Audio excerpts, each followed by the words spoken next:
sa inyo. Padayon, tara, sabayan niyo ako. Pag tinunaan, dapat ipadayo. Kay Ayon Carba na kayo. Yes, Ayon Carba. O, Liangeli Moore Alvarez Carba at your service for the second time. Second time? Oo naman. Dahil sa support ng katiwala ninyo last year, ako ang naging District Federated President. Kagusad pa, ako ang iyong Division Federated SCLG President. Tula sa naging presidente ako sa Dimasalang Central School, ako, nakaulit kami sa aming kapwa-kabataan. Nakahanap kami sa school supplies during Brigada Eskwela. Naging boses sa nabuli na bata, nakabulig sa komunidad, paagi sa Tinok Drive. Yan na, himumunta naman.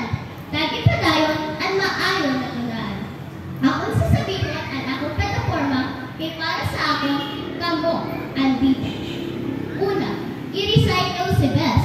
Basura mo, itapon mo. Basura ko, responsibilidad ko. Bote mo, itabo mo. Dahil kay Bes Ayin, i-recycle to win. Panduma, araw tayo buddy. I will be your study buddy that will help you. Kung ikaw nalilisudan o may wara, may tidhan. Yung problema, kaya iwasan. Kay kang Carba, dili ka bibiyaan. Kaya, araw tayo buddy. Pantulo, share mo lang. May mga bata na kulang sanggali. Kaya kang Carba, sinda ang una na ititreat. Kung may ka-share ka, share mo lang. Kay para sa inda, ikaw, usad ng kaya minalaw. Palupat, boses. Kung ikay nabuli, huwag umiyak sa tabi. Ako ang boses na magsasabing ikaw ay may kakampi. Palima, find me, fund us. Can you help the school? Yes, I can. Isn't it cool? Sa fundraising, we can help them.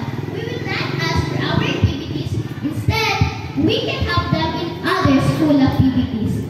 Kay kan Carba, siguradong win-win. Gana ka mo, kay kamo ang bida sa plataforma ko. Lalo na, gana ka mo, kay kini para sa kabuhasan nyo. Don't forget, pag tinunaan, dapat ipadayon.